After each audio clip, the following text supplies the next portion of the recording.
Thank you for joining us for the next hour or two in this episode of Inside Myanmar podcast. In an age of nearly limitless content, we appreciate that you're choosing to take valuable time out of your day to learn more about what is happening in Myanmar. It's vital for this story to be heard by people around the world, and that starts right now with you.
So most people expect some white woman when they meet Debbie Stothard. It's a very Anglo white bread name. It's actually Scottish, but that's because I'm Asian, but I have a great grandfather who's the original Stothard from Scotland. All right.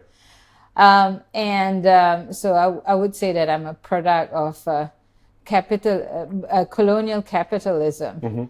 Because in those days, young, enterprising white men with connections would get sent out with a little bit of capital to start up a business. In this case, he started up a rubber plantation in what was known as northern Malaya at that time, and in the Kedah, in what's now known as Kedah. And I think it was for Guthrie's. And the rubber plantation paid off, and so he got to own, I think, about half or a certain percentage of it, and name it the Stothard Estate, but actually it was owned by Guthrie's. And he settled down with a rather mysterious woman thought to be from Thailand, and then eventually when he got old, he retired, went back to Scotland. While this lady and their son stayed on in Penang. So that's where the Stothard name came from. When people meet me, they just assume I'm Burmese. And a lot of Burmese people also assume I'm Burmese. Yeah. So I have to keep insisting that I'm not from Burma, and I'm actually an outsider. But, it's just one of those things that I've been lucky and been fortunate in that I can move around most of Asia and people think that I'm a local. But nowadays, Malaysians don't think I'm a local, which is somewhat ironic. So you're a Malaysian who came into this whole Burma bubble and involvement. How did that happen? Well, it goes back to being an activist. So my first full-time job was actually a crime reporter in Malaysia for a national newspaper. I was very, very interested in journalism, and I written a short news article anonymously for the paper when I was a schoolgirl, which solved a huge problem for the school, for me and my fellow students, and our principal actually scolded me because she pulled me out of class and said, "I know you're the one who did that," and that's not the way to solve things. But it did solve things, so I was convinced that I wanted to be a journalist. So as soon as school was over, well, everyone was on holidays, and I actually turned up at the newspaper concerned and said, "Here I am, hire me." And they agreed to take me on as a stringer. And so I was a crime reporter. And even after a few months, they actually gave me a full-time job. So I often joke when I give human rights trainings that my first job was as a crime reporter. I chased the police. And now I'm a human rights activist. The police chase me. Oh, right. Yeah. Anyway, so eventually my parents, I was working in a field where there are very few women crime reporters at the time. This is the early 80s. And and most of the cops thought that I was much older. They didn't realize I was a teenager at the time. Wow. And actually in my beat, I was the only woman. I was the only female. And my parents started panicking because I wouldn't go back to school. I was drunk with power and access. Look, I was a Malaysian schoolgirl, living in a very sheltered type situation. And then you are unleashed into a world where you're chasing the police with stories, where politicians entertain you and show some respect because you're media.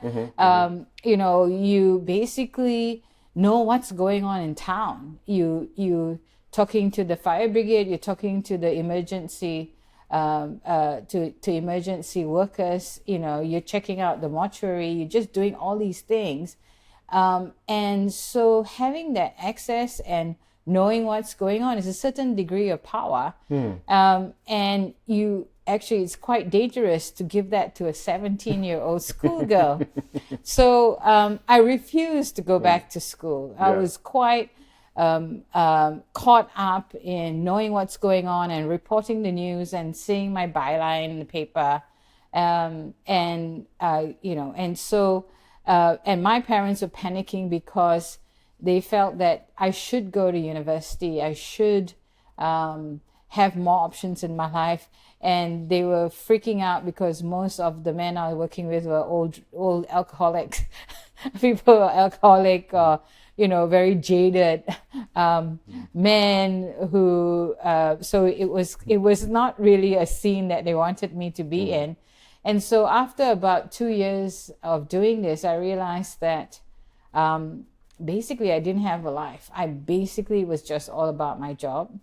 And I couldn't relate to my friends of my age because I probably could relate better to their parents and have those conversations, talk shop with the parents rather than with my friends. Sure, yeah. And my parents made me an offer I couldn't refuse.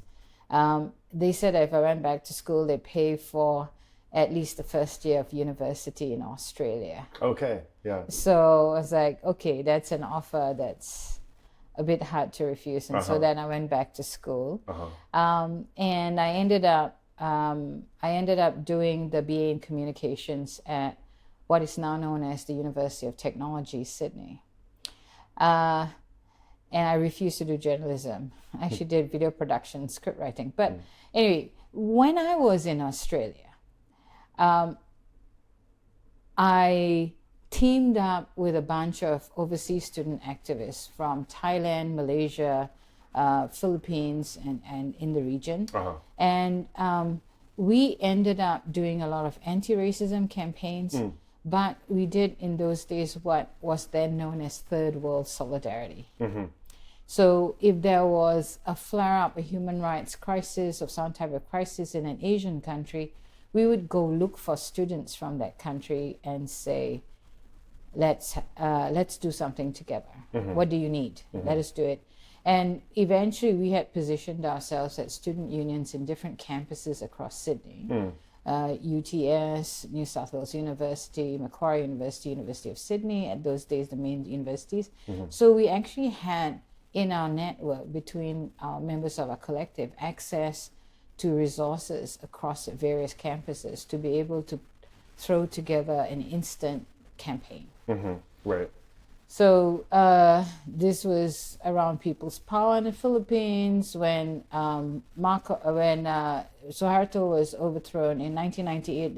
The Reformasi movement in Indonesia, even the 1993 Thai coup at the time, and of course 8888. So when 8888 happened, it really captured my imagination because as a schoolgirl, I'd been very curious about Burma.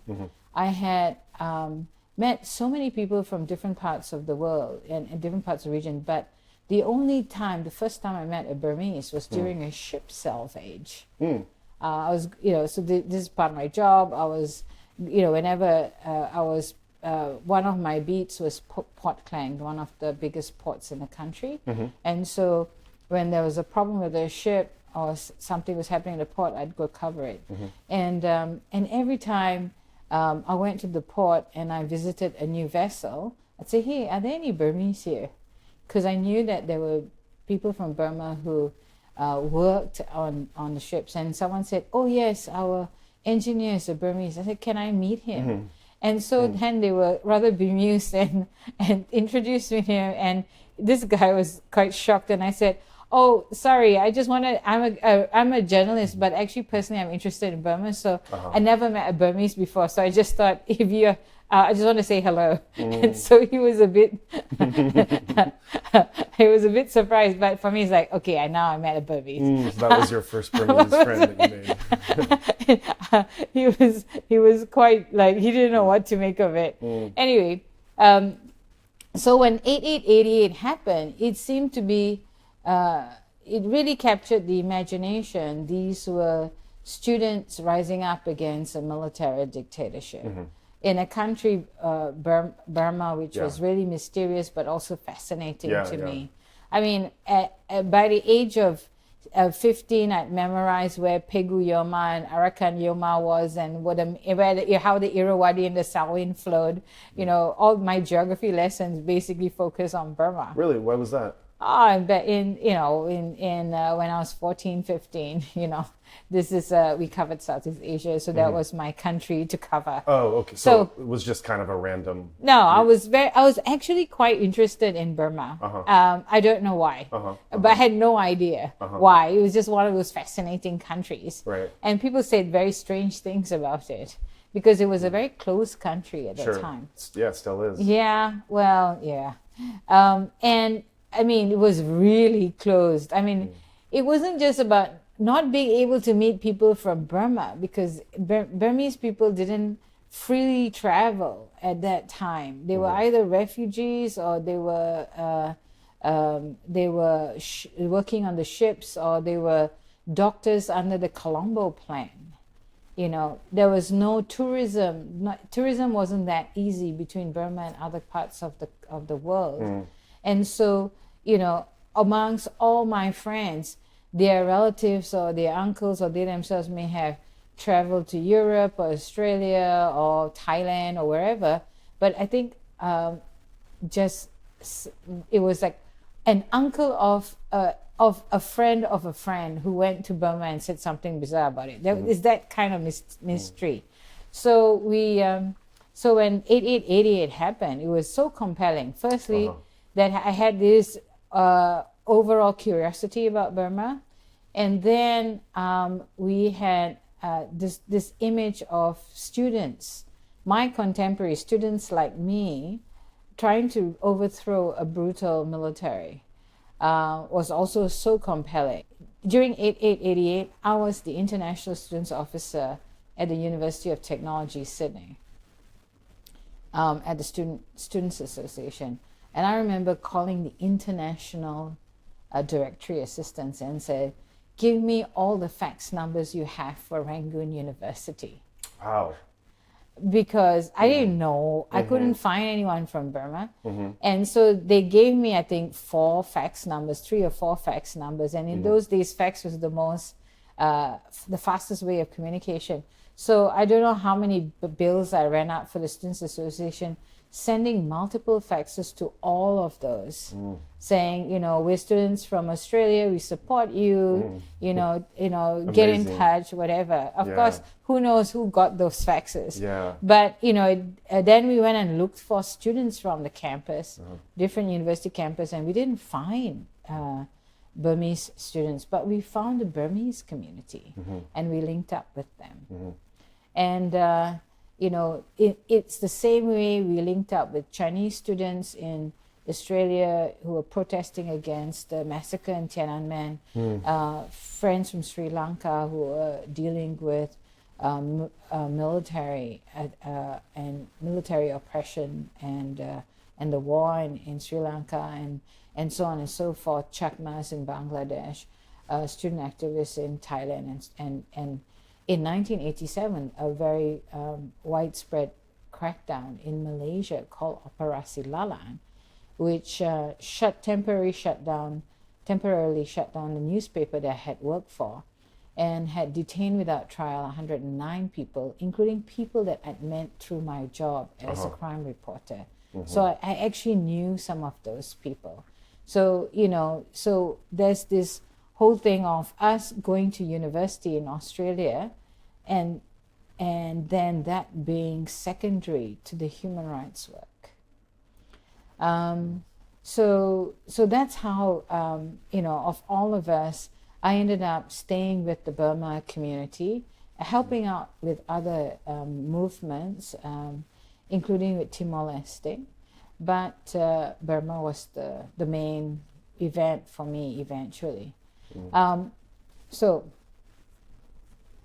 what became clear to me was that ASEAN governments were colluding with each other to violate human rights and to surveil and persecute human rights activists. At the very least, they were protecting each other from international pressure for human rights violations. So that was one piece of what motivated me. The other motivation was I kept going back. Every time I went back to Malaysia for holidays, I'd organize a public meeting, a vigil, some kind of protest on Burma. And that was very well supported by the Malaysian human rights community because they knew me from Operasi Lalan 1987. And so eventually folks just told me, look, every time you're here, we support you, but when you go back to Australia, there's no one here to carry on the work. Why don't you move to Malaysia and do this? And I thought, well, I hadn't been with my family. I'd lived away from my family for 10 years by that time. Sure. So maybe it was time for me to come back. And I lasted all of 3 months in Malaysia because when then Malaysian Prime Minister Mahathir started talking about bringing Burma into ASEAN, I became very worried. We already had seen that. I'd already seen evidence and had already observed that ASEAN governments were colluding with each other to violate human rights and to protect each other from pressure over the human rights violations. If Burma were to be brought in, that would really lower the bar for human rights in the region. Yeah. And the military regime of that day would feel very empowered to make things worse for people in the country because they would have that diplomatic protection of ASEAN. So I raised this at a time when Thailand was the chair of ASEAN. So there was a little bit of a strategy. Every time we had a protest in Malaysia on Burma, the Malaysian media may not necessarily cover it because they were not, at that time, they were rather ambivalent about human rights causes. So what we would do was we would send a press release and photos to the Thai media, like Bangkok Post and The Nation, and they might cover it, and then the Malaysians would cover it. Very clever. So we worked out that if we got covered overseas, then it might be covered by the Malaysians. So we were trying to make sure that was that coverage. And then Thailand was the chair of ASEAN. So I happened to be in Bangkok and I went to speak to the human rights activists saying, hey, why don't we have an alternative ASEAN meeting on Burma? Since there's going to be ASEAN meetings in Bangkok. And basically it's to say, we are people from ASEAN, we are ASEAN too, and we don't agree with the anti-human rights positions of our governments. And we focus on Burma, but it's also an assertion of our rights as people of ASEAN. And it was when I tell people this story, they want to kill me because it's so hard to set up an organization. It's so hard to organize a conference. But I mentioned this to some activists and they said, we like this idea. And I said, so shall we do it in like 6 months' time? And they said, no, you have to do it sooner. And I'm going like, oh gosh, I have to talk to more people about this. And I spoke to Chalida Tajaransek. At that time, she was in Forum Asia. And she said, oh yes, we have to do this. And I said, well, I don't have any idea of a budget, what kind of budgets we'll be looking at. And she immediately, and we were talking over dinner, she said, let's go back to your hotel room. And we sat on the hotel room floor and worked out a budget. And then she said, okay, you've got to talk to my boss. At that time, that was Somchai Homlao, a human rights lawyer. And I said, I'm flying out tomorrow. And she said, don't worry. What time's your flight? And I said, oh, it's in the afternoon. She said, okay, you will meet some. So she called Somchai. It was 10 o'clock at night.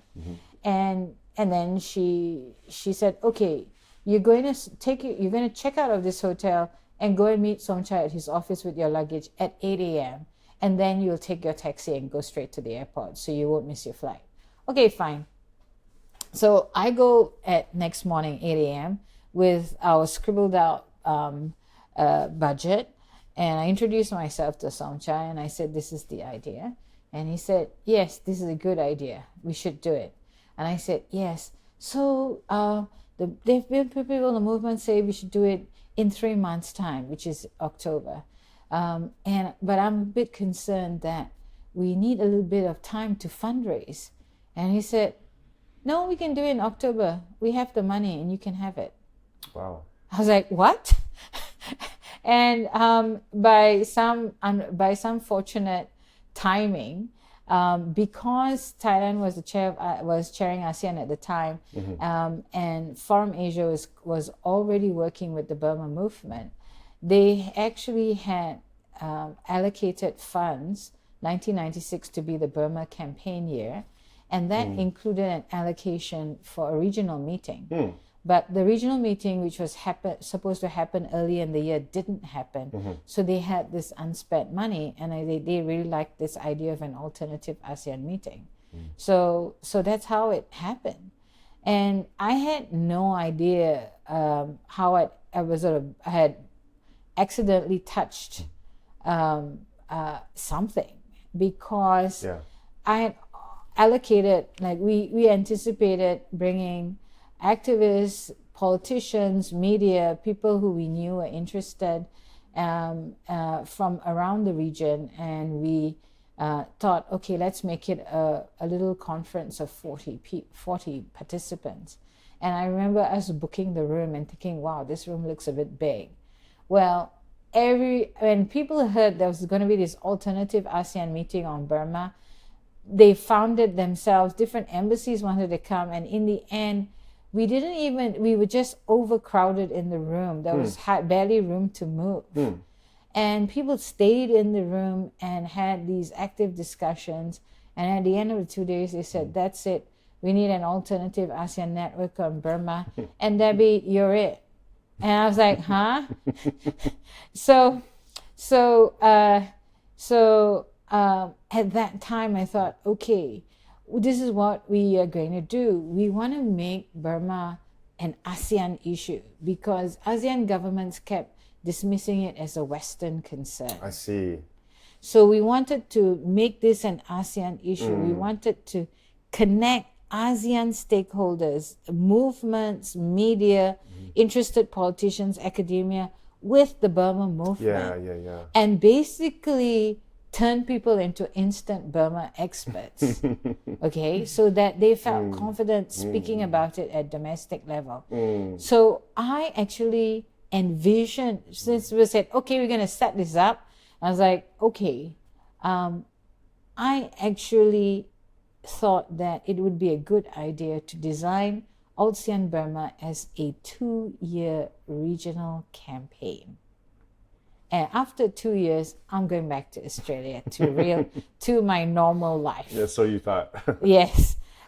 So for people who are boomers or Gen Xers, they understand this cultural reference when I say, in a way, we were the Gilligan's Island of the Burma movement. Yeah. You know, Gilligan's Island is they went for a 3-hour tour and it becomes a 7-year sitcom. Right.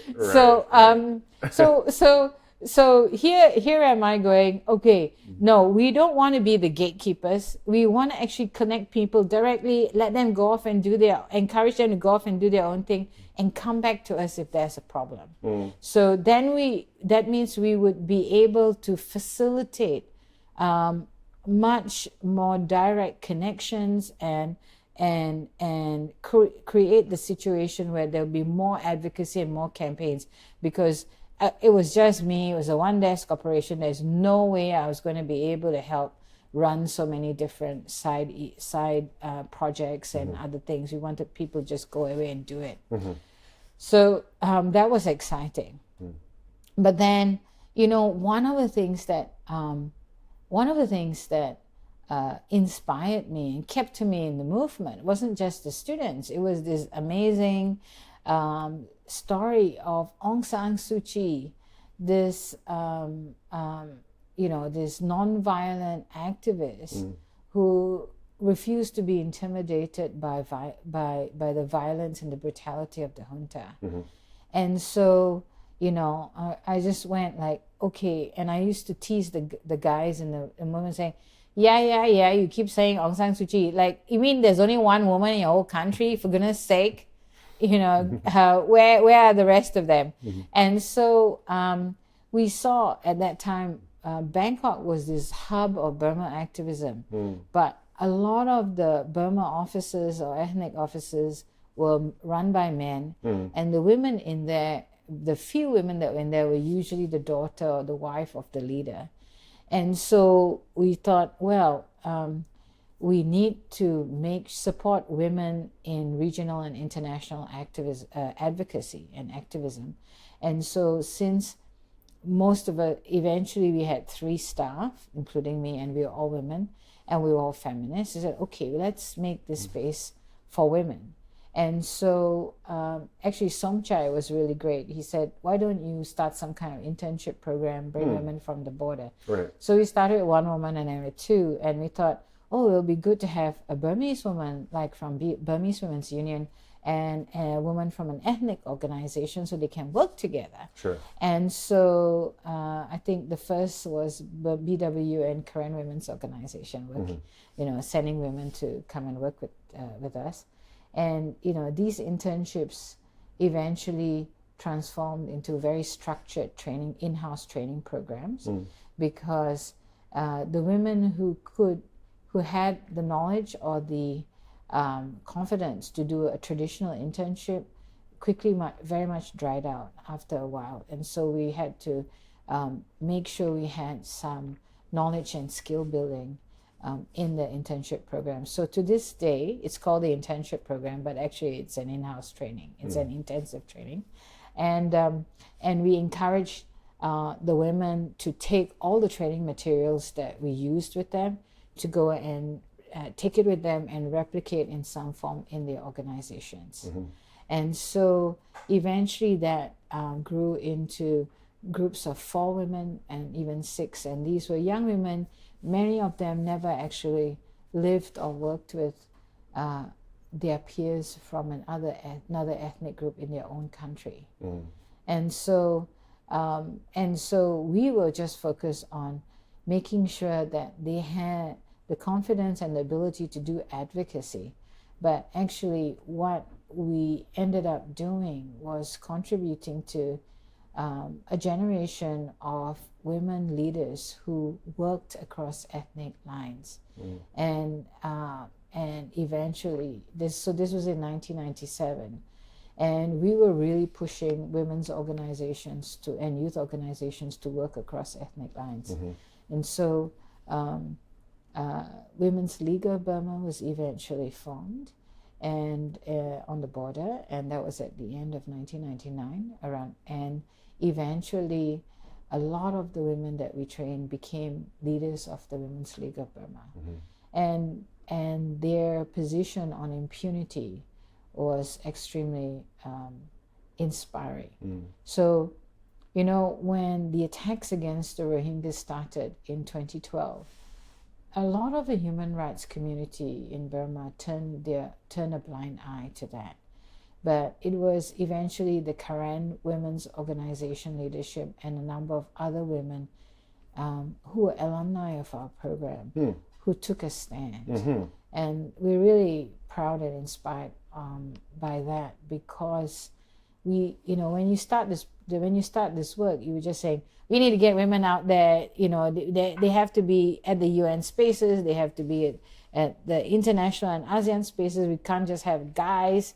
And then, but what happened in the way it was done was it actually created that space for women to have the confidence and the courage to be principled when it came to combating impunity. So I think that's, you know, what's really exciting and amazing is that so many of our alumni have become not just leaders, but leaders and role models for other women, other young women. And they've done work, they've been innovative and creative and courageous, kick-ass feminists who actually have done more than I could ever do individually. So it's really great to, you know, in those days you didn't think, how long was this program going to last? What's the strategic plan? What are the outputs and the impacts and blah blah blah? No, we're just saying, oh, this needs to be done. Let's just do it. Sure. And what we tried to do was to respond to the movement, to talk to the women's groups regularly, to say, hey, what do you need? So you know, the work transformed eventually from bringing young women, a group of young women, to go and do less risky advocacy tour and public speaking in Indonesia or Philippines, to the leaders saying, we need people who can do more project management. And so is that, okay, we're going to do project cycle management instead of the travel.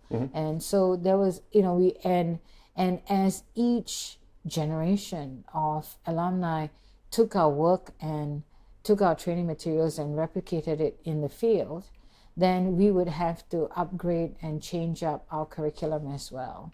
And so that keeps things interesting. Sure.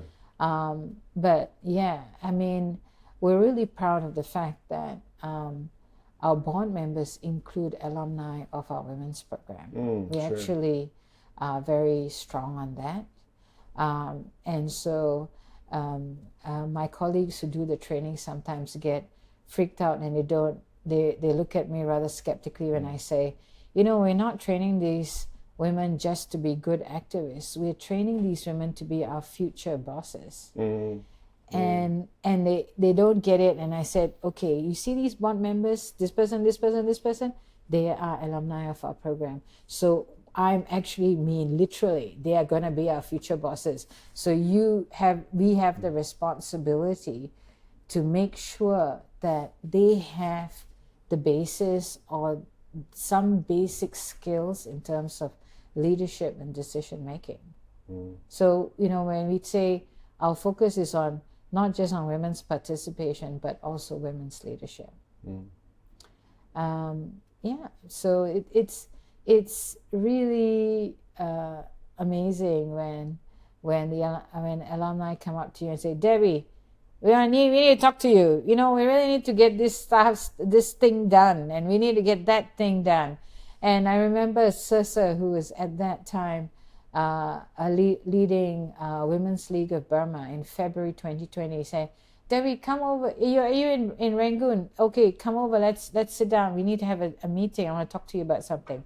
And we go to WLB's office, and you know, I'm just so happy to see like most of the WLB leaders in the office are alumni of our program or who have attended other training programs of ours. And I'm feeling like rather happy and smug. And then, you know, Sisa saying, we need a feminist economic policy for Burma. So Debbie, can ASEAN help us out with this? And we're like, wow, that's really ambitious. She said, look, we've had nearly 10 years of transition, and it's not working for women. Economically, the women's jobs, the feminization of the women's jobs are not getting better, and women's economic opportunities are not getting better. So we need a feminist economic policy. And I'm going like, okay, let's see what we can do about this. And then COVID hit, and then the coup hit, and WLB couldn't do this project. But, inspired by that, we actually started talking about this, and we got the resources for it. And so this feminist economic policy for Burma has now transformed into the inclusive federal economic policy project for Burma. And we're halfway through this project. We're so excited because women and youth from all around Burma from different organizations, have already joined the project. We've had 225 sets of recommendations for economic policy after the coup was reversed, and we're going to get more, because we're not just covering what economic priorities should be after the coup is reversed. We're talking about what are the solutions for natural resources, agriculture, industry and services, health and education, trade, infrastructure, financing, public financing, private financing, and also doing a comparison of federal economic systems in other countries to be able to work out what participants would prefer in terms of how economic responsibilities are divided between national, state, and local government, and also looking at how to make policies come alive. Because even the NLD government had nice policies on paper, but they were just still on paper. So how do we draft policies so that it's not a top-down approach? What's really amazing is how thoughtful and how motivated young people and women are. We've had inputs from conflict-affected zones, people feeling very strongly about this, but also understanding that, hey, this is what we are fighting for. We're fighting for solutions at the end. What do we do? We don't want to start back at doing making the same old mistakes. Because in the end, while everybody's obsessing about what constitution to have, the majority of people still need to have a livelihood. They still need to eat. They still need to have access to health and education. They still need to have natural resource policies that don't displace them and push them out of their homes. And in this picture, we also need to be more inclusive for people with disabilities.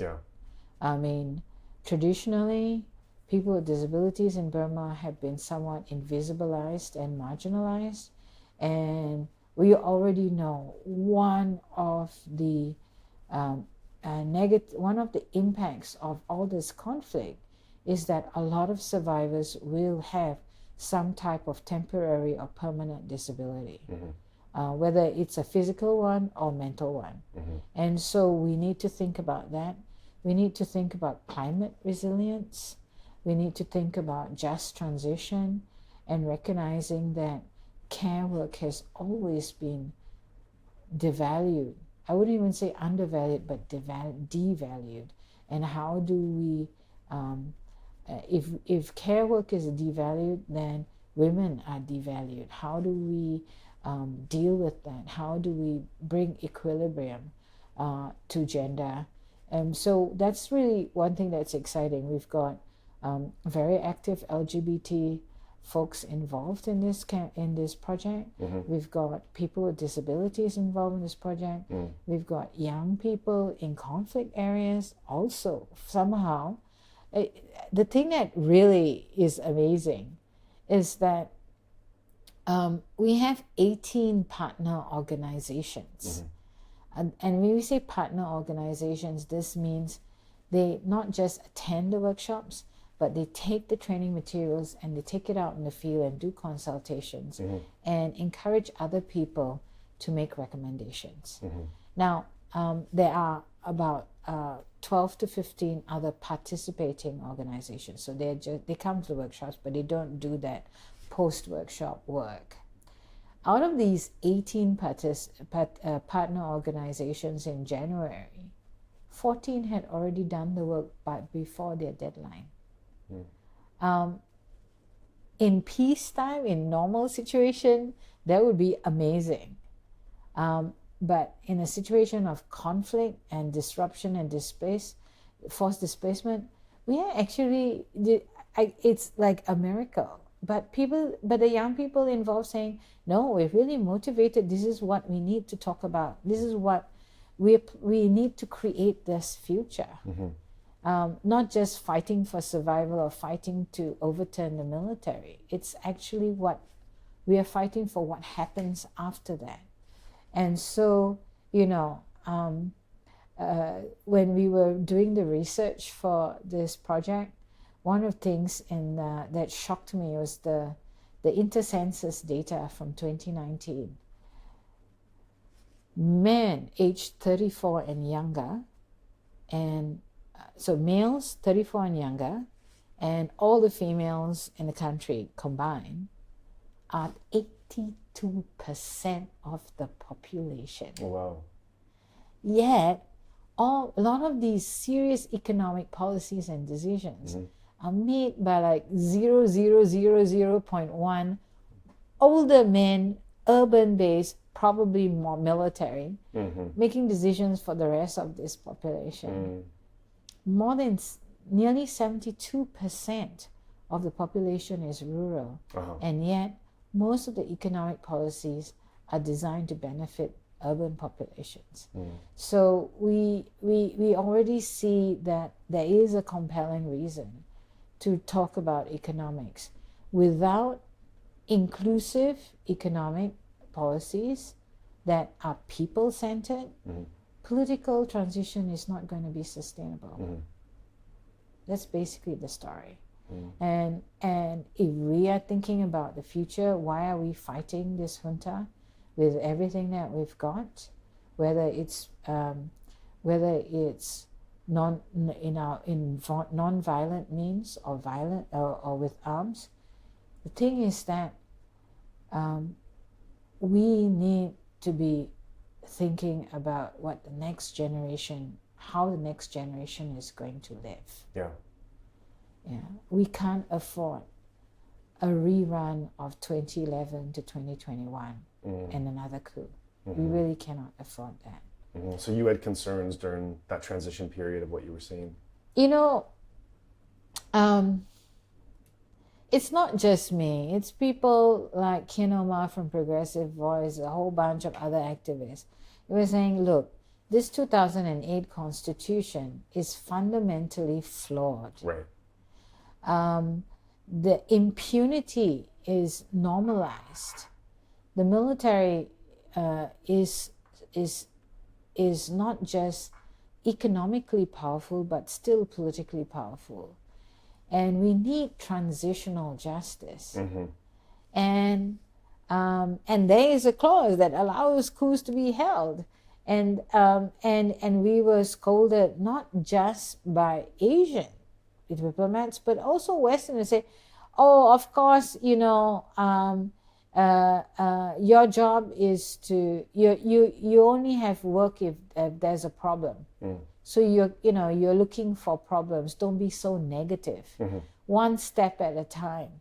And then when the NLD took power, or they were elected to government in 2015, and we were like, look, in the ethnic areas, we're still seeing conflict. And what's the story with all these land grabs and forced displacement? And, the Rohingya issue hasn't improved. The Rohingya situation hasn't improved. It's actually getting worse. And then they say, let the NLD have its second term in government. They can't really do everything that they want to, but after the 2020 elections, everything will be better. So, there was so much pushback. I remember talking to this negotiator for the EU-Myanmar Investment Protection Agreement. And the Investment Protection Agreement would build a lot more confidence by European investors to invest in Burma. And there was just going to be a standard human rights clause, which really didn't mean that much. And I said, you need to understand what's going on the ground.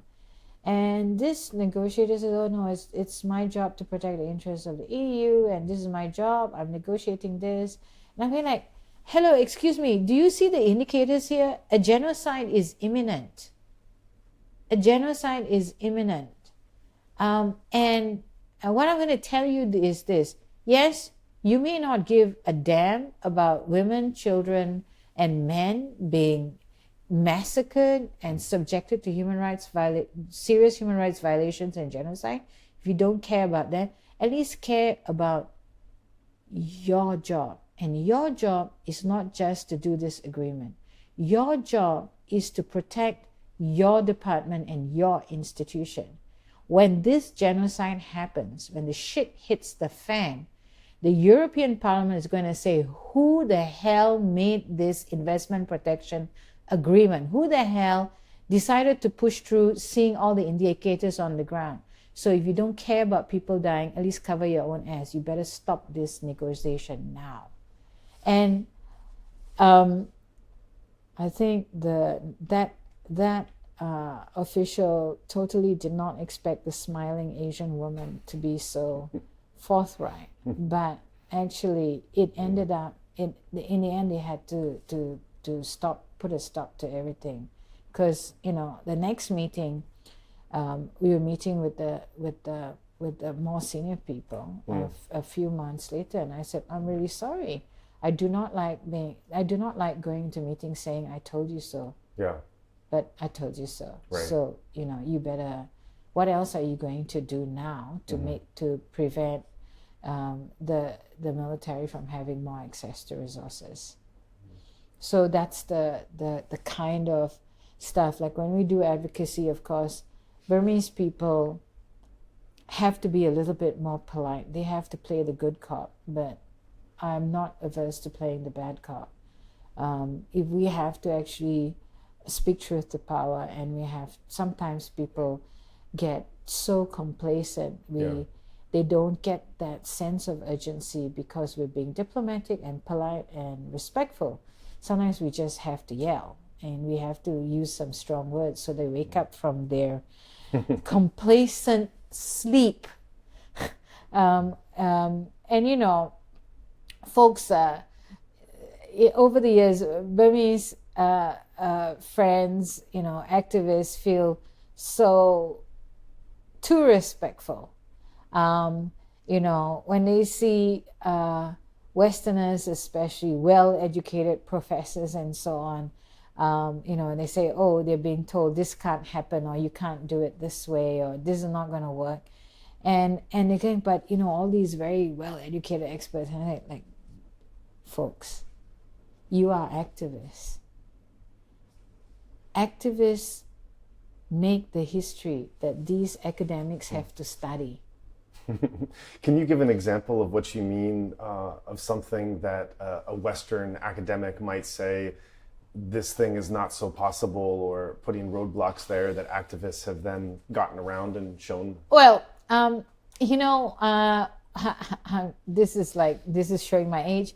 This is back in like 1999 or 1998, and at that time, Kim Dae-jung was the president of Korea, and because he was the newly elected democratic president in South Korea, he he actually wanted to create a space for pro-democracy activists in the region to do their advocacy and to exchange their views and come up with ideas.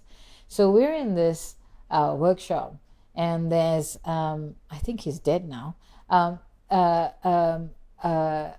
American academic, researcher, person.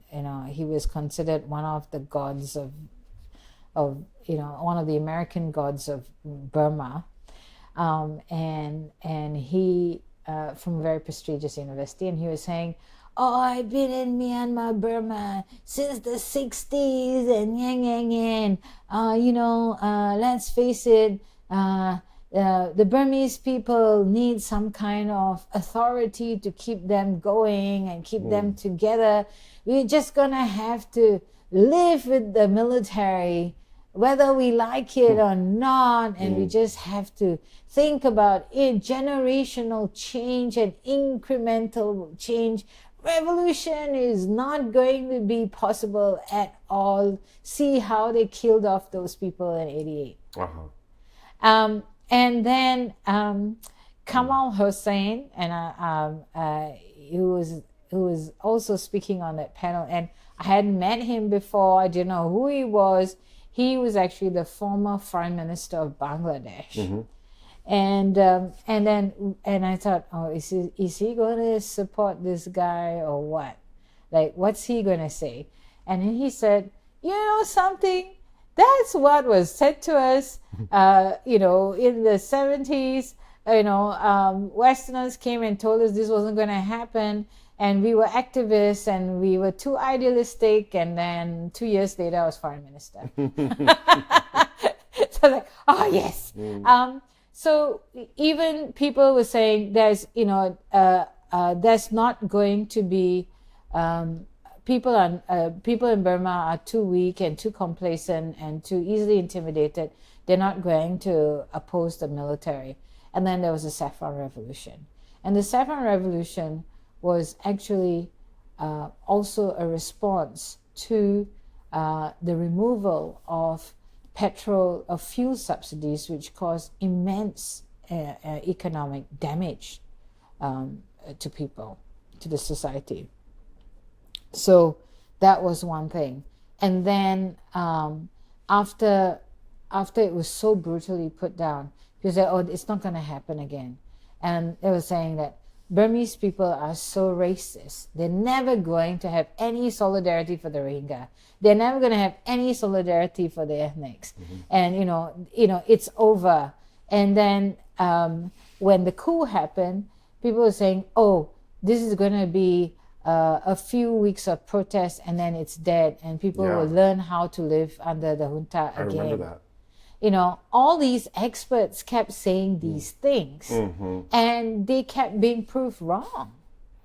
Because, you cannot underestimate people, especially young people, and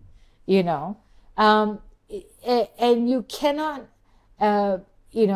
you cannot also underestimate the brutality of the military. Yeah. So, we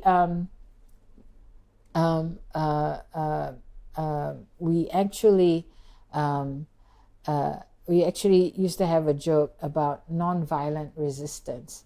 If you don't resist, we won't be violent.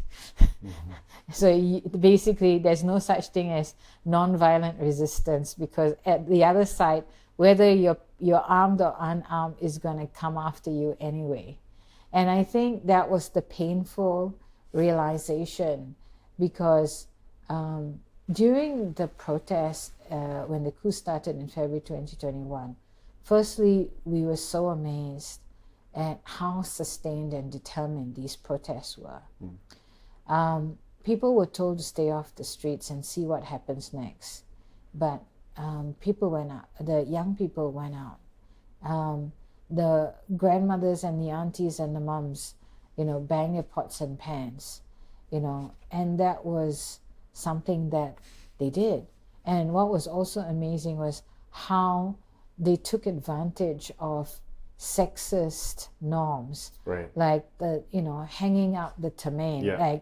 I remember so many times people complaining about women hanging their jeans up about on a high clothesline or their sarongs up, and we were laughing at them, and also laughing that even in a modern household in Rangoon, there might be 2 washing machines, one for female clothes and one for male, so that men's spiritual their spiritual superiority wouldn't be sullied by women's clothing.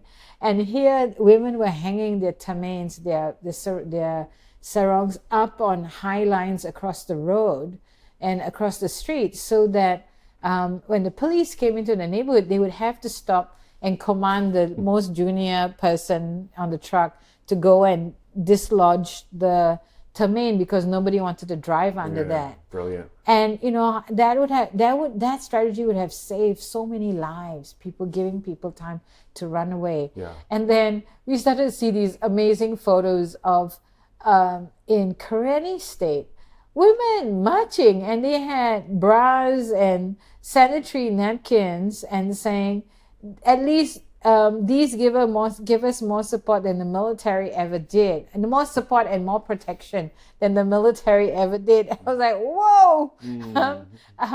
All of those things that were so taboo. And we had our young women activists who had been vilified for doing protests in solidarity with the Rohingya, now becoming heroes because they were leading the protests. And then people actually having the grace or the realization or the humility to apologize in public to the Rohingya. Now, one of the very interesting things that I learned about Burma, and this is not just about Burmans, it's basically about every ethnic nationality in Burma, is that people don't like to apologize for political things. They might say, sorry, I didn't give you the right cake or whatever. That social those small apologies for personal inconvenience, but nobody would want to do a political apology. Sure. Yeah. Yeah. So the first person who did that was U Tin U, the patron of the NLD. He did that when he spoke at the ASEAN People's Forum in Rangoon in 2014. I think it's 2014. Yeah. And he said that he's basically said, I've done, when I was in the military as a younger person, I did bad things to ethnic people. I was following orders. I now know that was bad, and I apologize. And he said that in public to an assembly of Southeast Asian activists. But other people wouldn't do that, not even politicians, not even military. So to have people admit or apologize on Twitter and for doing politics, for bad politics, was really amazing. I mean, you feel a lot of hope that, it's not, if social attitudes can shift, then political attitudes will come next. Right. Political positions will come next. And Rohingya people have, the ones doing the advocacy and the outreach have had to put up with all kinds of shitty attitudes and assumptions and casual racism to be able to be respected, for them to receive acknowledgement and respect and solidarity is makes one feel optimistic, and also gives them a boost in terms of, okay, we haven't been doing a thankless job, because in the community people say, why are you humiliating yourself, and why are you taking such an awful job to try and do the outreach. People are capable of change. If there's one of the good things that we learned from the revolution, is that people are capable of change. Just as the military is capable of great brutality, people are capable of change. And we just, you just cannot underestimate young people. I think in many respects, shutting down the internet was one of the had quite unexpected consequences. When you don't have access to the internet, then you're going to go on the street. And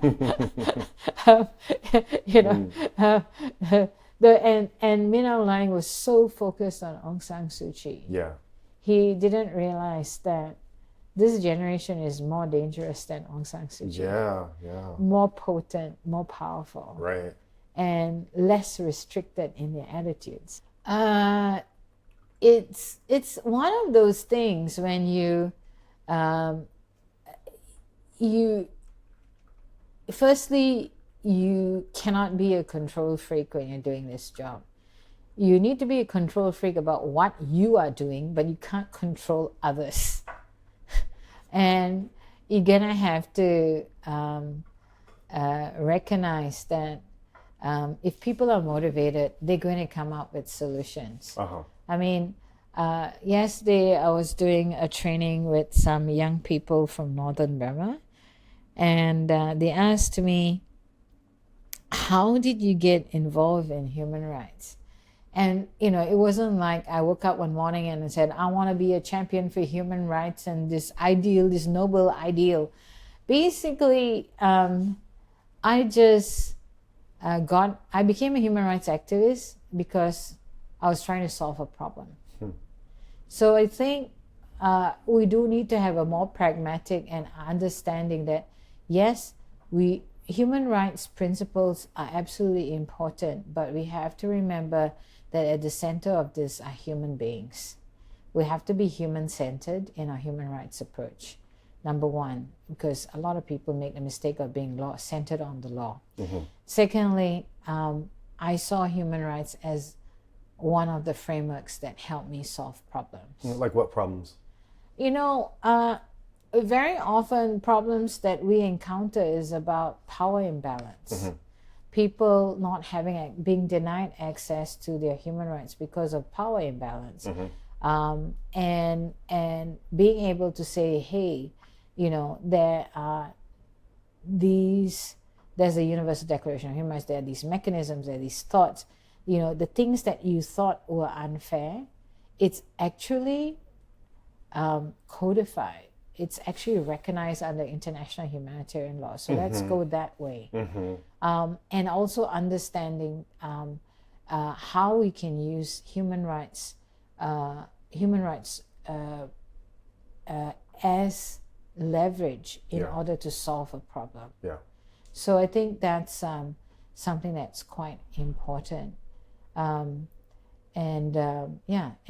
people also understanding, like when people talk about experts, and I learned so much from doing workshops with grassroots communities, and they say, oh, what about this, what about that? And I'm going like, hello, excuse me, you know that you're experts in your own right. Your lived experience makes you an expert on this area, that nobody, no matter how many books they've read, will have that understanding. And people are coming to you and consulting you. They're asking you questions because they need to learn from you. So you shouldn't be thinking of yourself as having to learn from others. Learning is an exchange.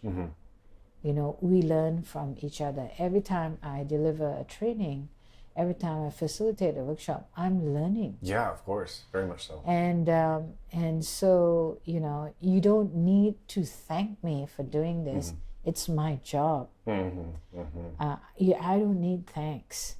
I'm probably getting just as much as, or maybe more than what you're getting out of this process. So I have to be accountable for that. I think that's something that's pretty important when we do this work. And also, there's always one part of us trying to be protective of people, and that's when people are protesting and you're worried they're going to get shot or they're going to get arrested, and then when they're arrested, this is not a situation where you can call some friendly embassy and say, send someone to go find out if this person is okay. Right. This is, we've had panicking calls of mutual friends arrested and confirmed to be in an interrogation center, and they said, what did we do? I said, I'm really sorry. Yeah. I'm really sorry. All you're going to have to do is pray that this person goes to jail quickly. We are in a situation where you pray that they spend the minimum time possible in interrogation center, because this is where most of the harm happens. We are now in a situation where we think of jail as safer than an interrogation center. You say, hope that they get produced in court quickly so that their lawyers can have a look at them and make sure they're okay. And once they're in the jail system, then maybe you can send humanitarian aid. But basically, this is the situation that we're dealt with.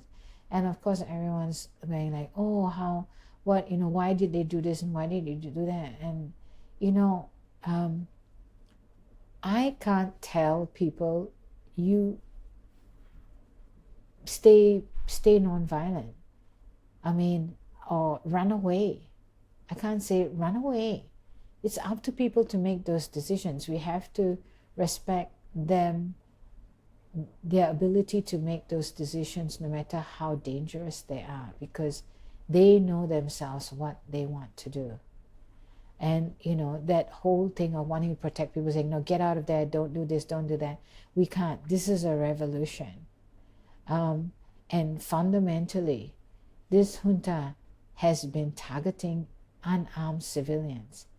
At some stage, it is your human right to defend your life and to defend the lives of people you love.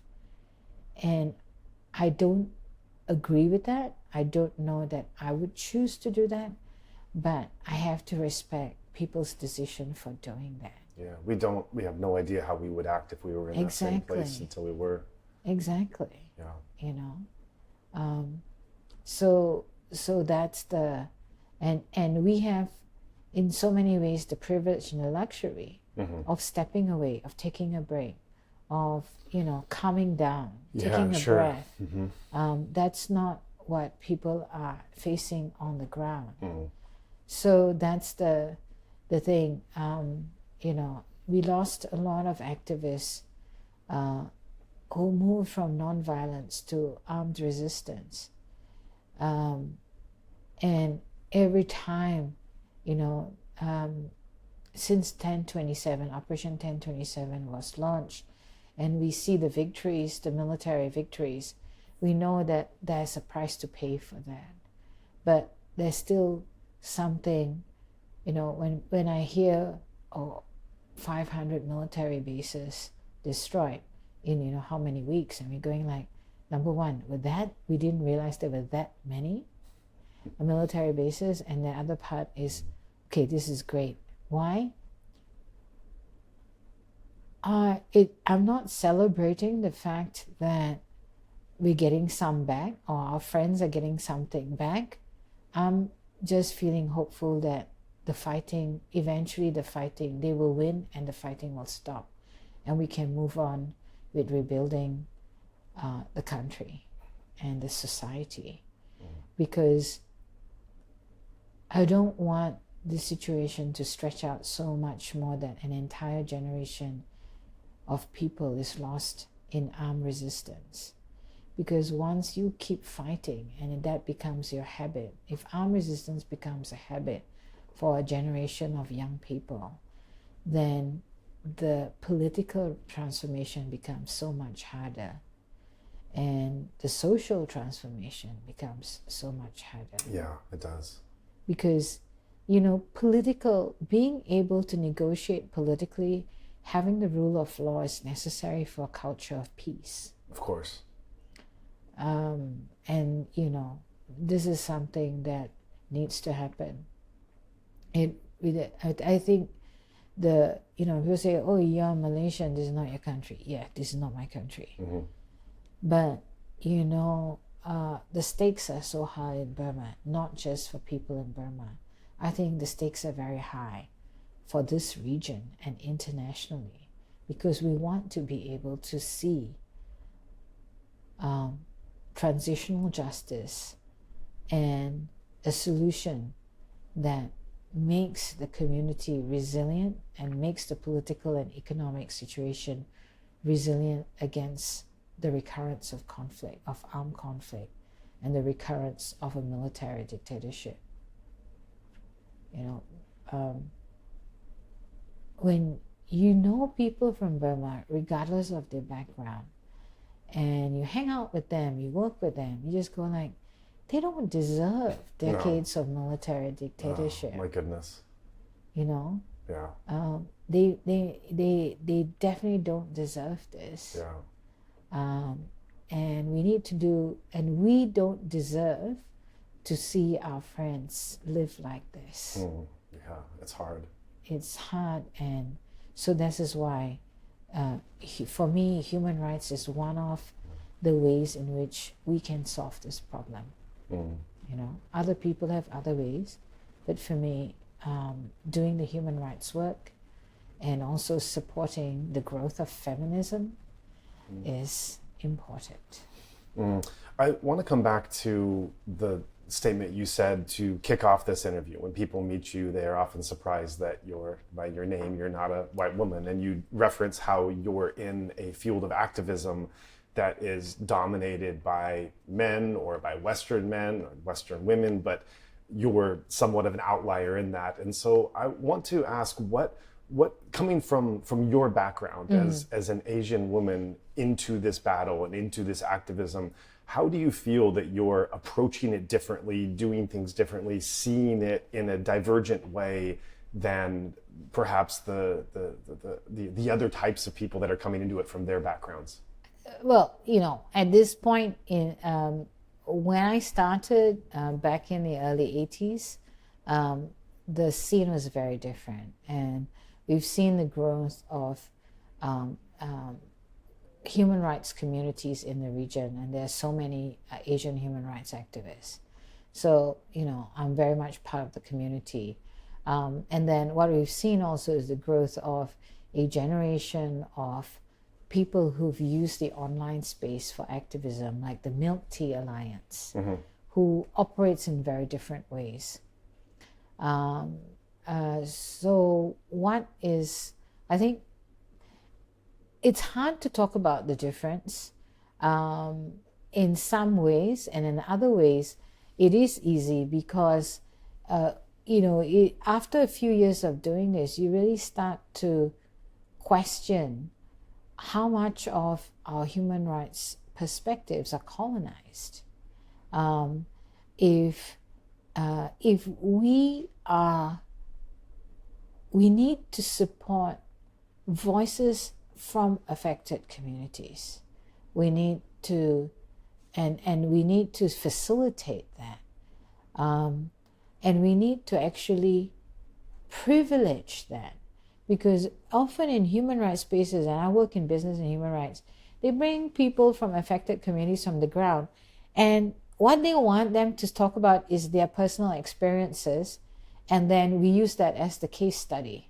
And that's a very colonialistic attitude, because actually we're exploiting those people as cases. We also saw that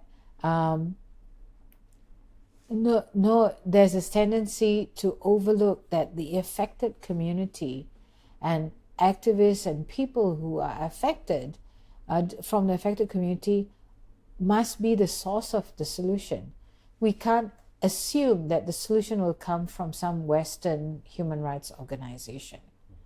So there has to be a little bit more respect and understanding that the people who are directly affected by human rights violations should also be the source of the recommendations and the solutions. And very often, we cannot assume that we know what the solution is. We might be able to help communities understand that there's a broader spectrum of solutions and help them do the risk assessment for working out what could be the negative and positive consequences of certain courses of action. But in the end, they have that knowledge and that lived experience, And actually it's their lives that are going to be impacted. So we have to have that respect. So I think that's one thing that's quite important. And then the other thing too is sometimes when we look at how we apply for funds and how we have to justify delays or changes in programming, etc., it's actually quite interesting because in some donors kind of treat us as potentially clueless or potentially liars, you know. So like that we are unreliable or irresponsible, and there's a kind of a lack of trust that accountability goes one way. I think in this space we need to understand whether you're a donor or an INGO or an NGO, a CSO, or affected community. Accountability has to flow in all directions. It can't be a one-way street. So that's something that's important, and also being able to have that judgment that people on the ground are the best judges in terms of risk assessment, in terms of what's possible. Sometimes people feel so pressured, like, oh, we have to deliver this. This is the deliverable by this time. And then we're putting pressure on the community. Hey, we got to get this done by this deadline. And sometimes we just have to stop and say, okay, what's happening with you? And how much time do you need? Or is this still relevant to you? Don't feel the pressure to deliver because you received money for this. Maybe we need to renegotiate how this money is used, how these resources are used. And we need to be empowered by our donors to actually feel that that's possible. So I think that stuff is really quite important. And I think also young people are organizing differently.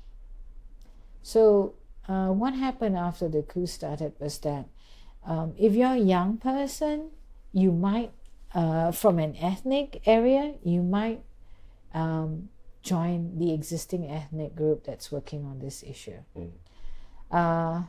You might eventually start up an alliance.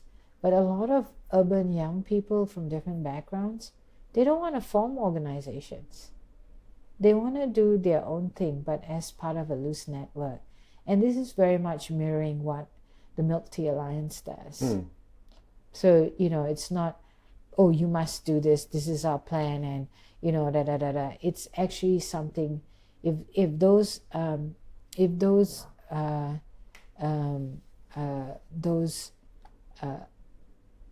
loose networks, very dynamic loose networks, want to work on something, they co-create and they co-design.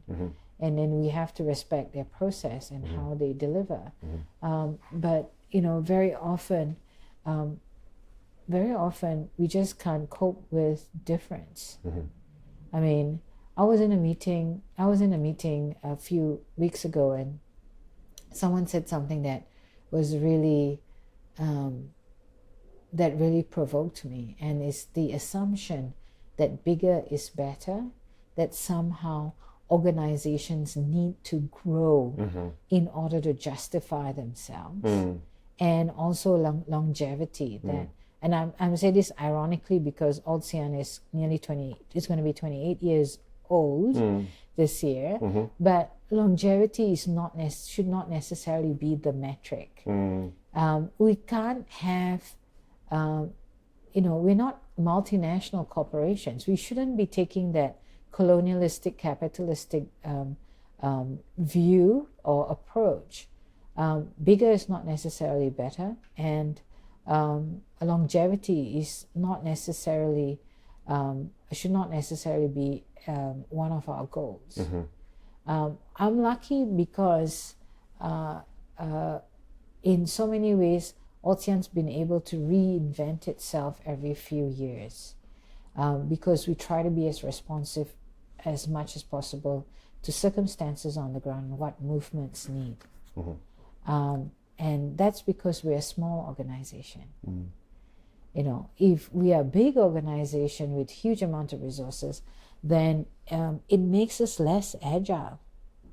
So people keep saying, why don't you want to expand? Why don't you want to do this? And I said, no, there are other groups doing that. We don't have to do what they're already doing. Let's do something different. Let's see how can we innovate and how we can adjust ourselves to what the movement needs. And it makes things much more interesting, less boring, because we're constantly renewing ourselves. And if an organization doesn't work and it falls apart, the people in it, the movements that are affected by it, the people who learn from it, they take that energy and go into other movements and other organizations. It's not necessarily a bad thing. I mean, if we try to be a giant monolithic organization, that is what actually will kill us. True, yeah. Because it becomes so easy as a target. Yeah. But also, we end up using up so much resources just to sustain the monolith, and we have less resources to work in the ground. Right. You referenced the Milk Tea Alliance. I wonder if you can talk for our listeners that might have a passing understanding of it, not be so aware of what it is, and also where you see Myanmar and your organization fitting into the Milk Tea Alliance. Well, I'm kind of a milk tea auntie at the moment. Okay, tell us. So I'm very proud of the fact that I'm a milk tea auntie, in the sense that a couple of activists from the Milk Tea Alliance do work with us and sort of ask for advice and bounce ideas, include us and stuff. So that's been an honor and a privilege. The Milk Tea Alliance started a few years ago because some actor's girlfriend referred to Taiwan as a country and became the target of Beijing cyber troops. Oh, wow.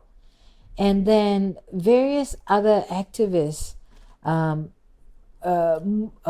to a defense and started counter-attacking, and then there was all this sort of activism that galvanized in response or reaction in resistance to cyberbullying by Beijing cyber troops. And then we saw that there were a lot of Hong Kong activists in there and other people in the diaspora, and we saw that people started having these loose networks. So there's the Milk Tea Alliance Friends of Myanmar, there's Milk Tea Alliance Myanmar, Milk Tea Alliance Hong Kong, Milk Tea Alliance Malaysia, and so on. And the idea was that everyone drank milk tea from these countries. And so this kind of evolved into a very loose identity, and the members are sort of may vary. So the level of activism of individual members may vary because it depends on what's happening with them and what. Sure. So it's loose, but it seems to work. It's loose. It's organic. People convene or converge on emergencies, on crises, on certain issues, on certain projects, and they may not necessarily be the same ones. But somehow there's this sense of drive and motivation. And I think at the very basic level, it's basically human rights principles. And I think in some ways, it's the ultimate democracy, that people using online connections to get things moving. So last year, we were very lucky to be able to work with the Milk Tea Alliance Friends of Myanmar and the Blood Money Campaign from Myanmar to put in a joint submission for China's UPR, the Universal Periodic Review. And our submission focused on the fact that although China agreed in the previous cycle to set up a national action plan for business and human rights, and was encouraged to consider the impacts, the human rights impacts of Chinese business activities overseas.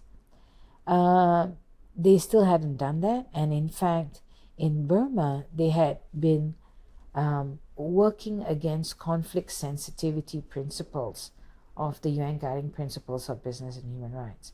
So we've seen companies like Wanbao host Pew Sortie militia, pro-junta militia for training in their compound. And Wanbao was notorious because of the Let Padang copper mine. It's a huge copper mine that displaced thousands of people and with very little compensation, and where the Burmese military committed violence and even fired white phosphorus, which is not actually designed to use against humans. They fired, used the white phosphorus against unarmed protesters, including monks, several years ago. People have died in confrontations over the Let Padang copper mine. And so it was shocking that after the coup happened, that the company involved was actually allowing use of their premises and facilities to train pro-junta militia who were committing violence against local people. There was also, I think, an incident of landmines being planted to secure Chinese investments. So there's quite a few others incidents, but we were lucky because Milk Tea Alliance, Friends of Myanmar, and Blood Money Campaign committed to working with us on putting together this submission, and it's important to note that because previously in the first round of in the previous UPR submission, ASEAN worked with Myanmar Alliance for Transparency and Accountability, and there was the first submission of MATA on business and human rights, breaches of business and human rights principles by China in Myanmar, and that at that time was one of the first submissions focused on business and human rights on China. So I think there was a mining issue in Latin America. So in the previous UPR cycle, we supported Myanmar Alliance for Transparency and Accountability to do a submission on the business impact, the human rights impacts of Chinese business in Burma, and we did that knowing that there were two other submissions from Latin America on mining, Chinese mining there. So that was the first round of UPR in which business and human rights issues were raised on China. And so this time there's actually more. I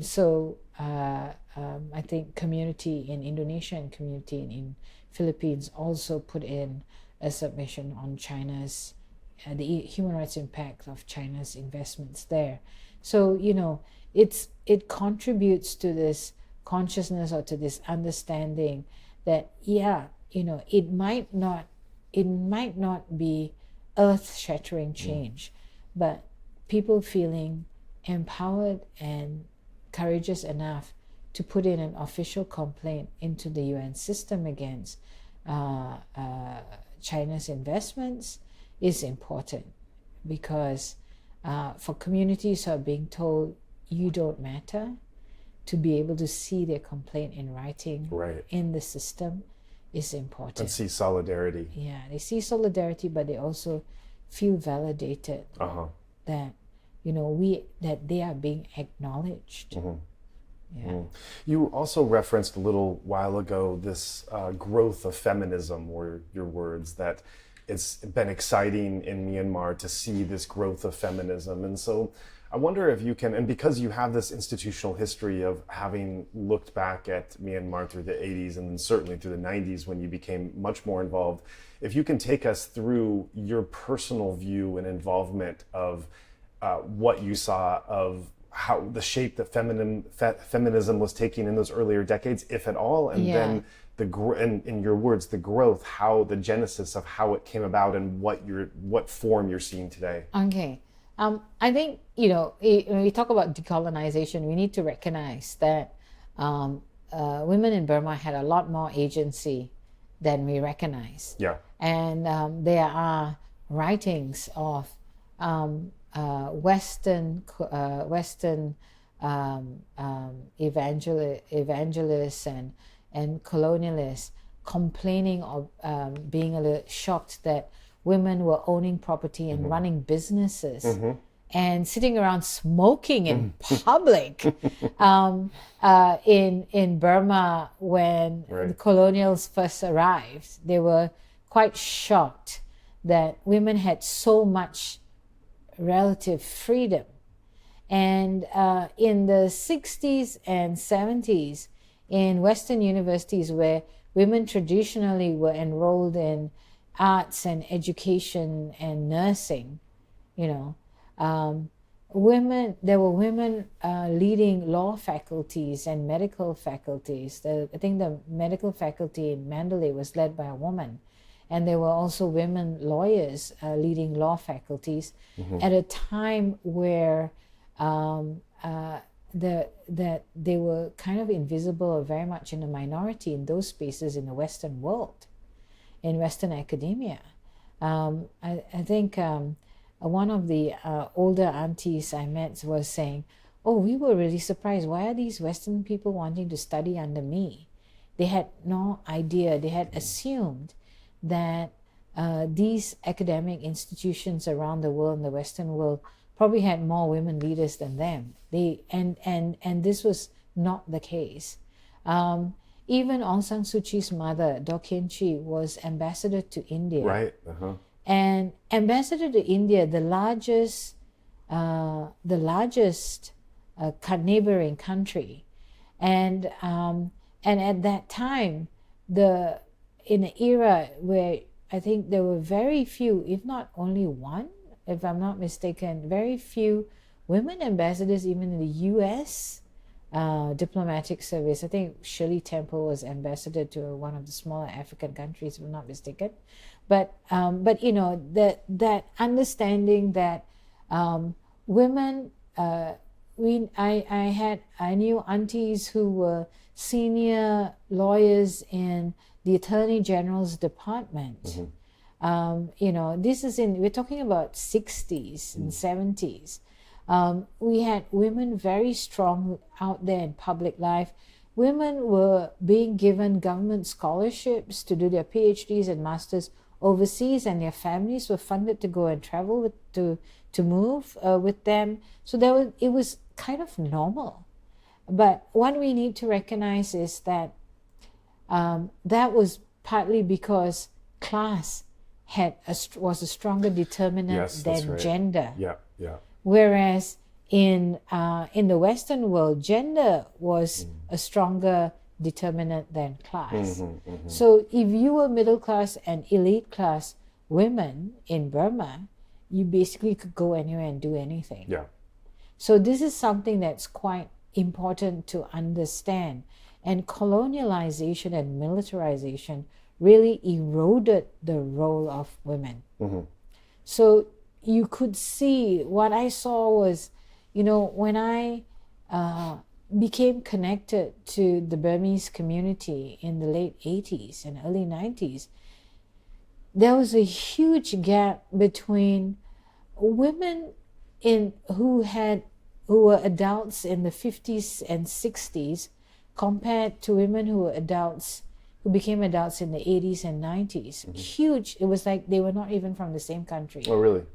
Because the older generation of women, the middle class women, would speak confidently in English, very socially confident, spoke about world affairs. They were just immensely empowered. And then we saw this generation born and brought up under military dictatorship, being very conservative about their behavior, being very careful, not wanting to say their mind in public, not having that confidence, not feeling supported to do that type of interaction and advocacy. And then it really is a very visible evidence of what militarization and military regimes do to women. But having said that, women in the ethnic areas had a different situation to deal with. And when your community is being subjected to military attack routinely for several decades, it becomes inevitable that your society also becomes militarized in order to resist that. Yeah. And then that also has an impact of the kinds of roles that you're stuck with or you're expected to fulfill. So here we have that kind of situation. And when women are so vulnerable to military attack and abuse, then the girls in the family end up being kind of protected or basically they have to be married off as soon as possible so that they're not vulnerable to rape and sexual violence by the military. So there's that kind of marrying women off or subjugating them for their own protection, although people won't admit that. But basically there were so many tendencies to do that. And so when we see extreme violence, for example, in some of the ethnic areas, when military come into the village, they ask for the headman and they ask for the teacher. The teacher is a threat. They burn down the school. Nobody wants to be a teacher anymore. Nobody wants to be the headman. Yeah. So then some of the communities start having head women. And it was the younger educated women who agreed to be the teachers. So some of these villages, you finish 10 years of formal education, you become a teacher. Because, and so then you have to respect the teacher even though she's a young girl. So you can see some of those, out of desperation and emergency, how some of those dynamics have to change. Because people don't want those jobs because it's dangerous. So then when we work with women, one of the funny things that happened was, first they say, oh, there's no violence against women in our community because they feel like they have to be loyal to their community. And they say the violence is only committed by the military. Then gradually, as they become more confident, they say, yeah, this is what we are suffering from as well. And then they start to grapple with that and be much more honest. And also, when they see there's a safe space, and there are no limitations to what they're supposed to do. So they're going like, no, don't cook. Let's do project management. When you're in this situation, this is what you have a right to say. If you don't like the situation, this is what you have. You have a right to take up this grievance mechanism. And sometimes in our training program, I would create problems to provoke people into certain courses of action, so that they would have to coordinate with themselves and come amongst themselves and present a solution to us, outsiders.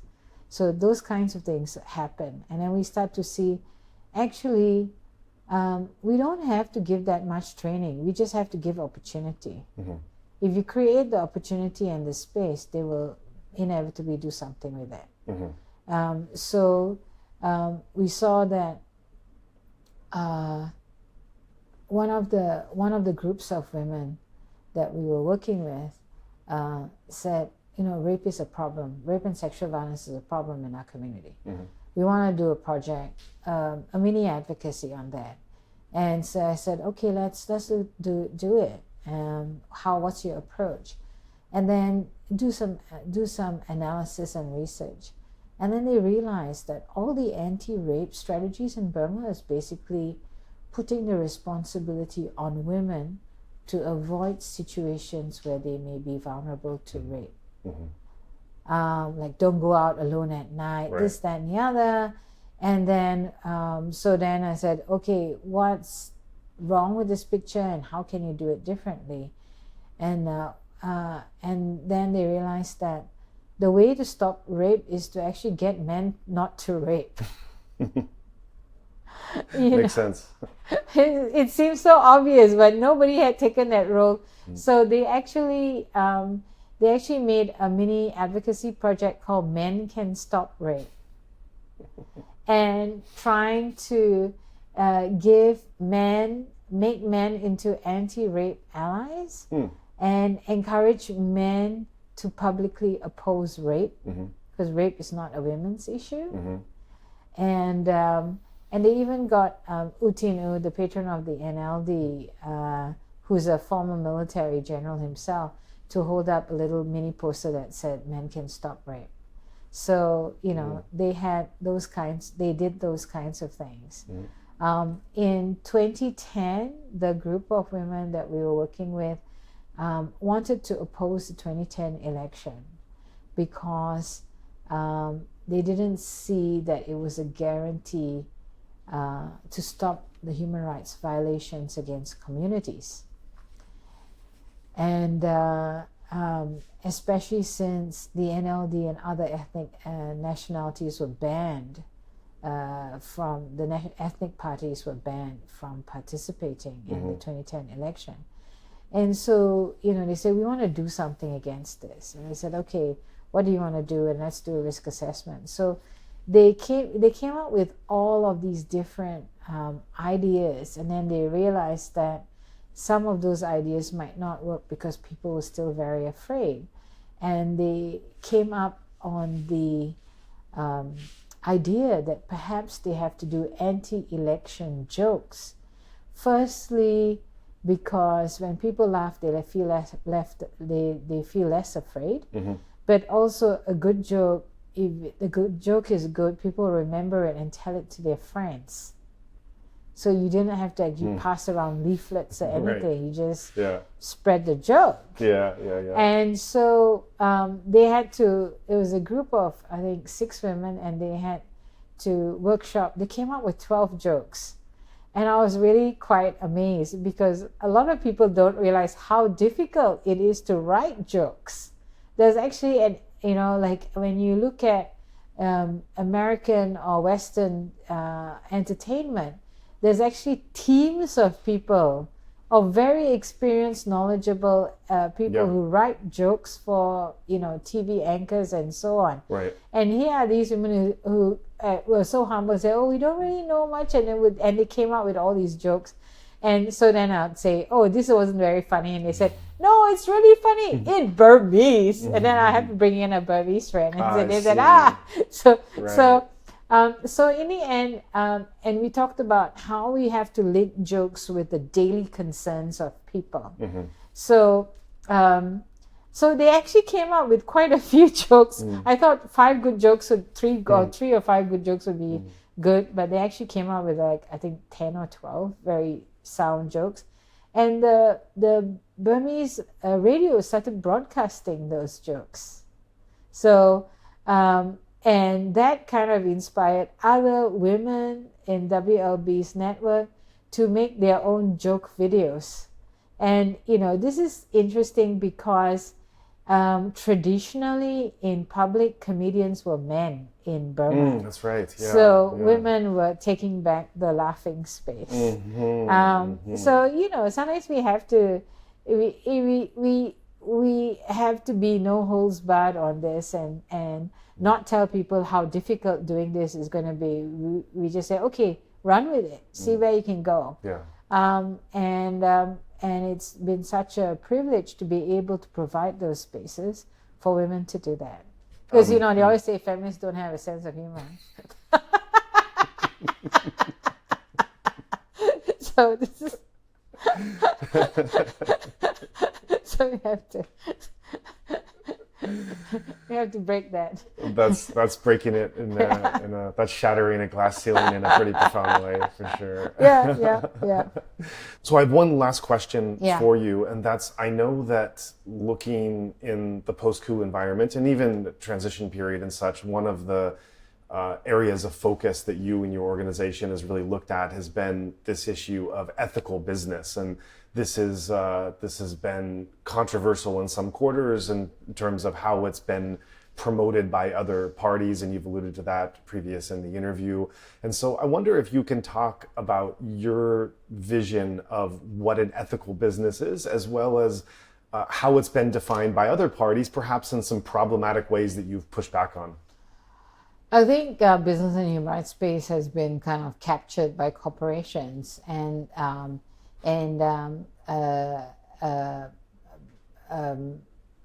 Blood Money Campaign, Inclusive Development International, and ASEAN have actually tried to push back on that in terms of the ESG rating system. Mm-hmm. The ESG ratings are really about ethical, trying to rate businesses in terms of, ESG. The ESG rating system is supposed to be a rating system that helps investors identify ethical investment around environment, sustainability, and governance. And so what we found was the three top rating agencies were giving high ratings to businesses that were actually providing weapons or equipment to the military junta in Burma. Which means then those ESG ratings are not worth shit. And if those ratings agencies need to be much more ethical themselves and being conflict sensitive themselves in how they rate companies in terms of how they rate companies, because having a high ESG rating puts a company at a better chance of having millions more, even billions more investment. So we've made complaints using the OECD system against companies headquartered in the US, in the UK, and one of the subsidiaries in Netherlands, to basically make that complaint, to hold these companies accountable and make sure that they change their system accordingly. So that's one of the things. But when the coup happened, there was all this pushback on businesses not wanting to leave and trying to justify that somehow they had their presence was had a civilizing influence on the junta, and actually that wasn't true at all. And it was the Burmese activists who were calling for some of these companies, especially the natural resource, the fossil fuel companies, to put the revenues for Myanmar in an escrow account, which means, basically these companies say, okay, we don't know who's really in charge, who's the legal owner of these natural resources. So we're going to still pay for them, but we'll put them in an account and hold that in trust until it's worked out. Right. And that would starve the military of revenue that can be used to buy weapons. Some of these companies refused to listen to the community, and some of them sold up their resources, their holdings, made their money and left. And how some of them withdrew was very irresponsible, because they handed over data. Some of the telecommunications companies handed over data that could put people in danger of their lives and their liberty. Data of customers and even data of their staff. Wow. So and some of those company staff the national staff had been involved in the CDM and the protests themselves. So these are really unethical. And we saw some of the factories that stayed, the employers that stayed, took advantage of the conflict, of the insecurity. They kept saying, oh, at least we're giving people jobs. But then they were stealing the wages of the workers. They were reducing their wages, reducing their entitlements, and not paying them salaries when they undertook the legal right to go out on strike against the junta.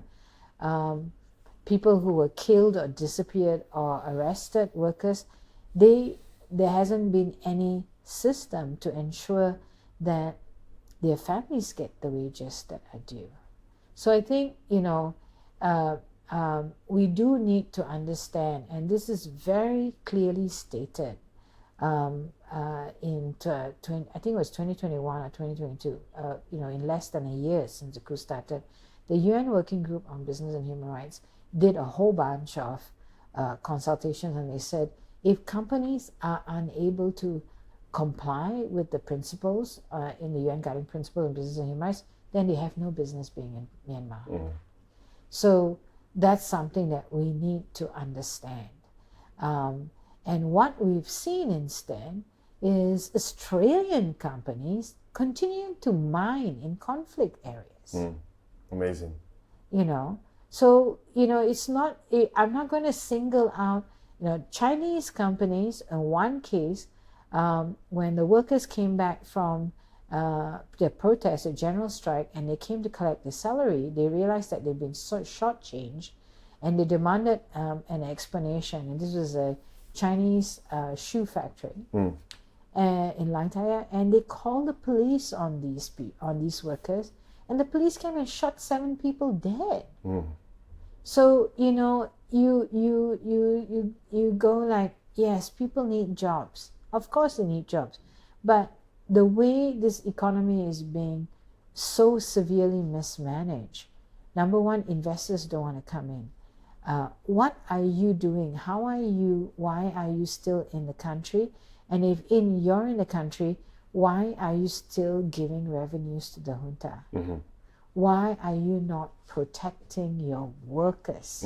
If you say you're there for the workers, why are you not protecting the workers? Yeah. So I think those kinds of things were going to be asked even more and more. And I think there will be a day of reckoning. Some companies have stayed in the country. Local businesses have kept running because they continue to provide a service. But those companies who claim to be there doing good and weren't, there's going to be a day of reckoning for them one day. Those companies who said we have no choice when it came to handing over millions and millions and tens of millions of dollars of revenue to the junta, which was used to kill civilians. There's going to be a day of reckoning for them. There was a choice. And the choice was made clear by people from Burma. And they didn't listen. Right. Well, I think one of the learnings that we had because of this revolution also is understanding that human rights work is also about caring for each other. One of the things that we do a coup watch. One of the first things that happened. So the story is, during the COVID pandemic, I thought, this is actually a good time to streamline the organization. We've already given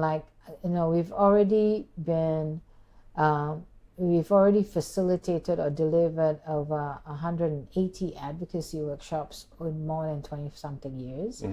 And so many of the people we train are doing their own advocacy, doing their own documentation. So we don't need to do that. We'll just do trainings because we do trainings on atrocity prevention, transitional justice, women, peace and security, business and human rights, macroeconomics, different aspects of advocacy. So we are in demand. Our trainings are in demand because we're very oriented towards grassroots, and we actually frame all of this content in the Burmese context or in the regional context. So okay, what we'll do is we won't fill vacancies, and then we'll trim our team down to 5, and we'll just do trainings. And that makes life much easier because we don't have to be fighting for funding, and that's great. And then the coup happened, and now we're 15.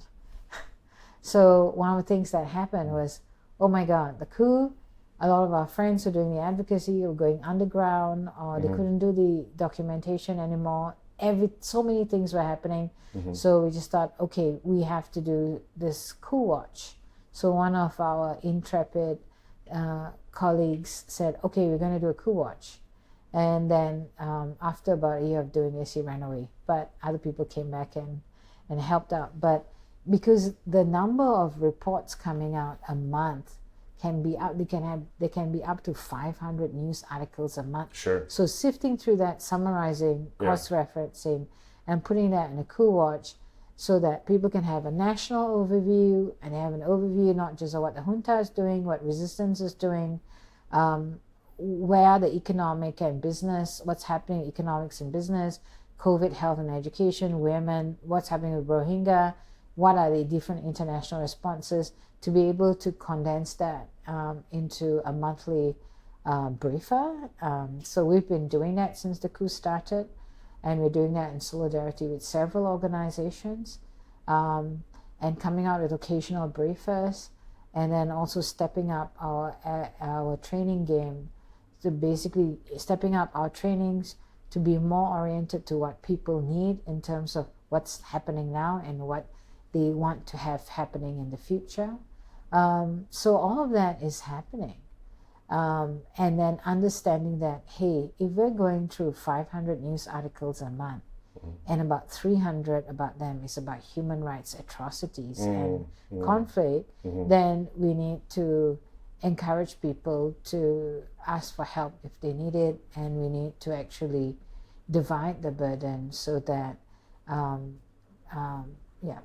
because for some of our colleagues, they are actually looking at what's happening in their hometown and in their own state. This is a place that they know, happening to people that they know. So it can be very painful.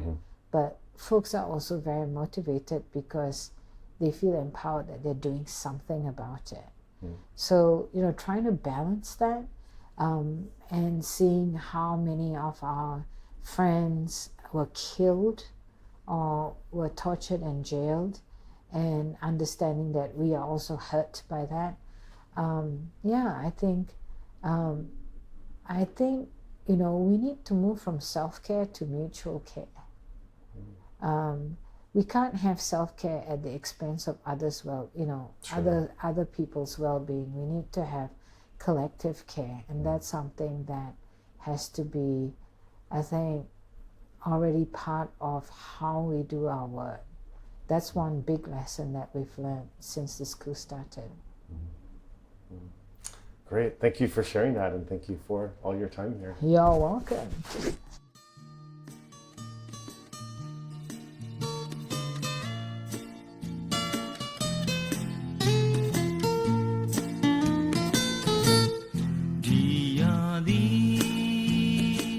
We'd like to take this time to thank our generous supporters who have already given.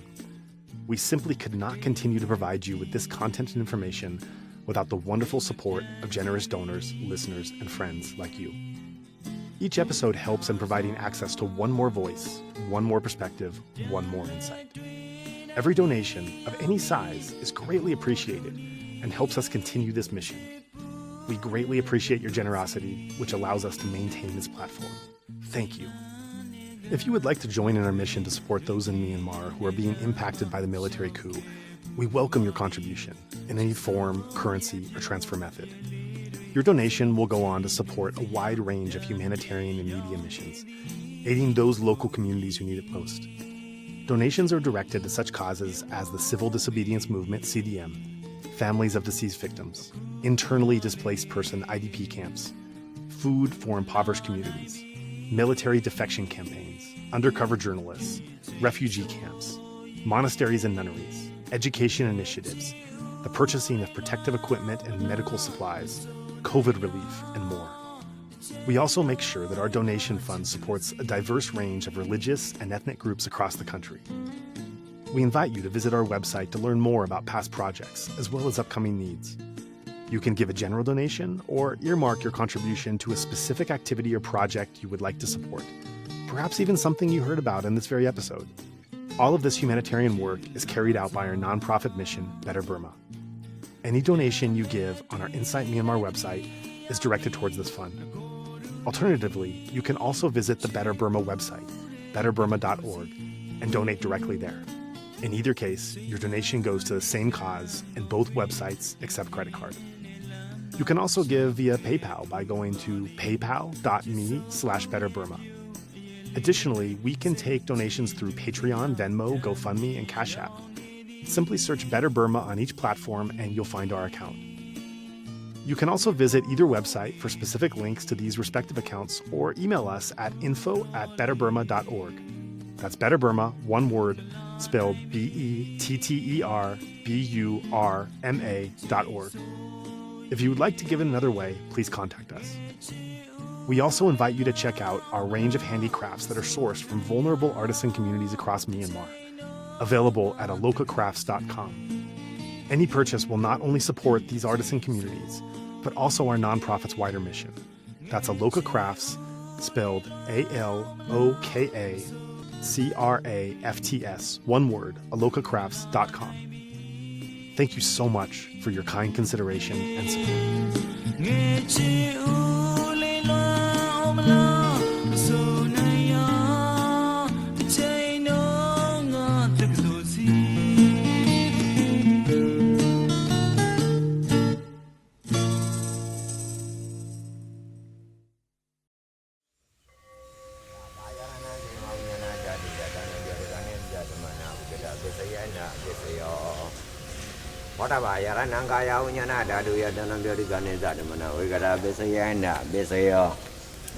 Oba yarananda dayananga yaranaya dayanam boda ba yaranam no